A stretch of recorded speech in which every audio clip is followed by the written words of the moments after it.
Friend, welcome to MP learning classes. आज के video में हम कक्षा 8वीं का एडग्रेड करेंगे हिंदी सब्जेक्ट का, जो कि आप सभी जानते हैं एडग्रेड अभ्यास पुस्तिका में आप सभी को दिया गया है, जिसको आपको बहुत अच्छे से तैयार करना है। एडग्रेड के सारे ही प्रश्न आपके मोस्ट इंपॉर्टेंट है। इन्हीं प्रश्नों से आपको आपकी वार्षिक परीक्षा और में आपको प्रश्न पूछे जाने हैं, ठीक है। तो एडग्रेड के सारे ही क्वेश्चंस आपको बहुत अच्छे से तैयार कर लेना है, जो कि हमने आज आपको वीडियो के माध्यम से इन क्वेश्चंस के आंसर आपके लिए लेके आए हैं। वो बहुत ही सरल और सहज लैंग्वेज में है, तो आप सभी को ये ध्यान से करना है, ठीक है। तो फर्स्ट जो आपका पार्ट है, पार्ट 1, जिसका नाम है वर्दे। क्या नाम है? वर्दे, ठीक है।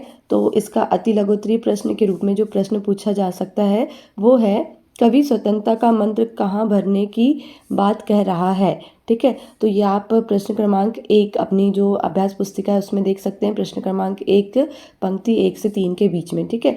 तो मंत्र कहाँ भरने की बात कह रहा है, तो इसका उत्तर हो जाएगा, कवि ने सरस्वती देवी से संपूर्ण भारतवर्ष में स्वतंत्रता का मंत्र भरने की बात कह रहा है, ठीक है। आप जब ये कविता पढ़ेंगे तो आपको इसका मतलब पता चल जाएगा।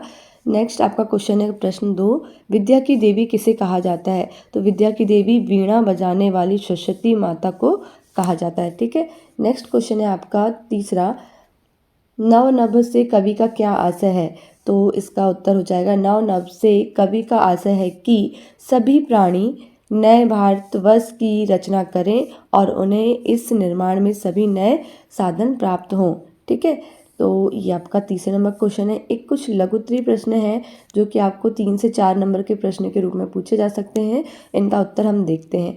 आपको ये जो पंक्ति दी गई है उनका भाव स्पष्ट करना है, ठीक है।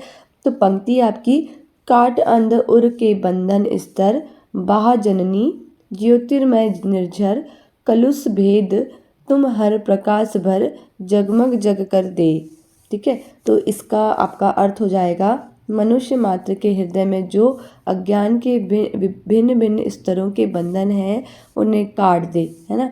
तो ये आपका पहली लाइन का आंसर हो जाएगा, मतलब हो जाएगा, ठीक है।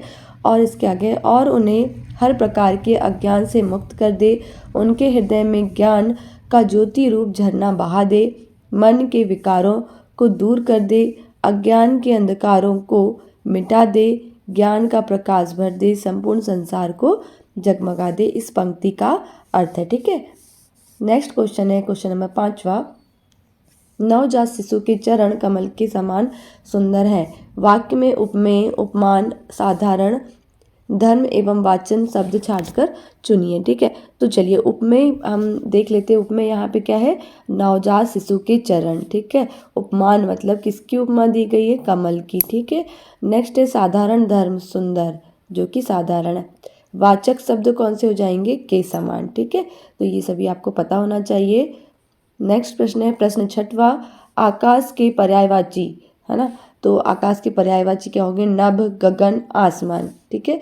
और इनका क्या करना है? आपको वाक्य में प्रयोग करना है।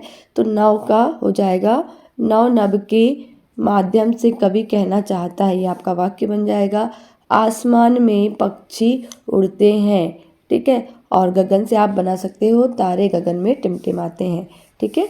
तो बहुत आसान सा प्रश्न था। नेक्स्ट प्रश्न है प्रश्न 7वां, जिसे आप देखेंगे।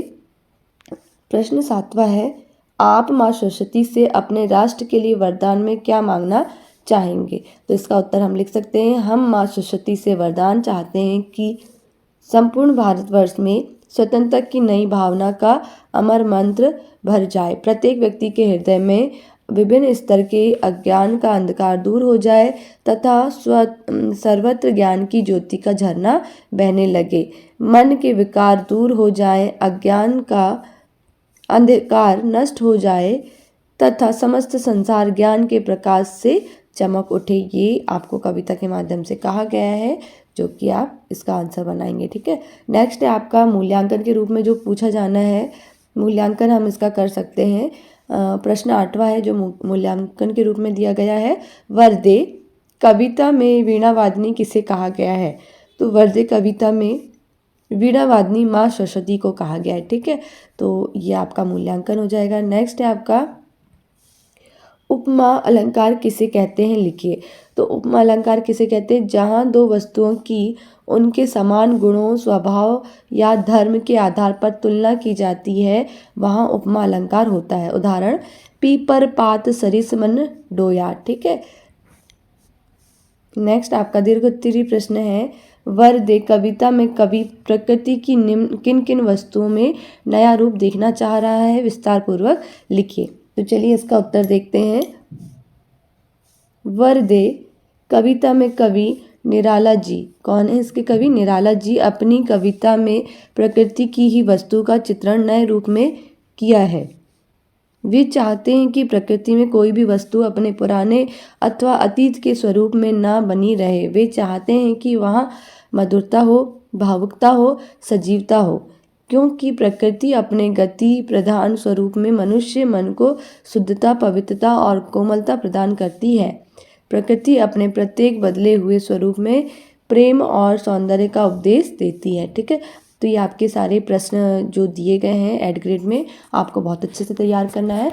वीडियो आपको कैसा लगा प्लीज़ कमेंट बॉक्स में बताइए, और वीडियो को लाइक करना, शेयर करना ना भूलें, चैनल को सब्सक्राइब करना ना भूलें।